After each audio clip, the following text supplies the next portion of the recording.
High! Winter season মানেই টুকটাক কিছু বানিয়ে খাওয়া। আর এই উইন্টার সিজনেই কিন্তু বেশিরভাগ বিভিন্ন জিনিস খাওয়ার ক্রেভিংস হয়। তো সেদিন আমার আর আমার ভাইয়ের খুবই চাইনিজ সবজি দেন হচ্ছে মানে ফ্রাইড রাইস এগুলো খাইতে মন চাইছিল। দেন আমার যা ভাবা তাই কাজ। তো এগুলো সব কিছু রেডি করে আমি প্রথমে ভেজিটেবলটা করে নিয়েছিলাম। ভেজিটেবলটা অনেক টেস্ট হয়েছিল। দেন মাংসের যে আইটেমটা, সেই চিকেনের আইটেমটা আমি বসিয়ে দিয়েছিলাম। চিকেন অ্যান্ড ভেজিটেবলটা আমি করেছি, মা আমাকে হেল্প করেছে অবশ্যই। আর ফ্রাইড রাইসটা মাই করেছিল।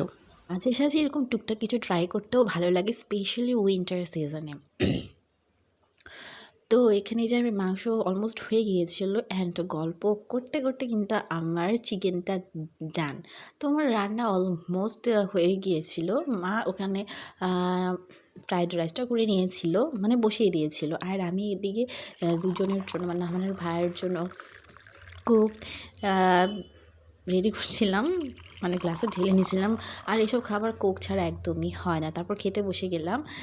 আর এই যে আমি প্রথমে একদম সবজি দিয়ে স্টার্ট করেছিলাম, আর সবজিটা আসলে অনেকটাই টেস্ট হয়েছিল।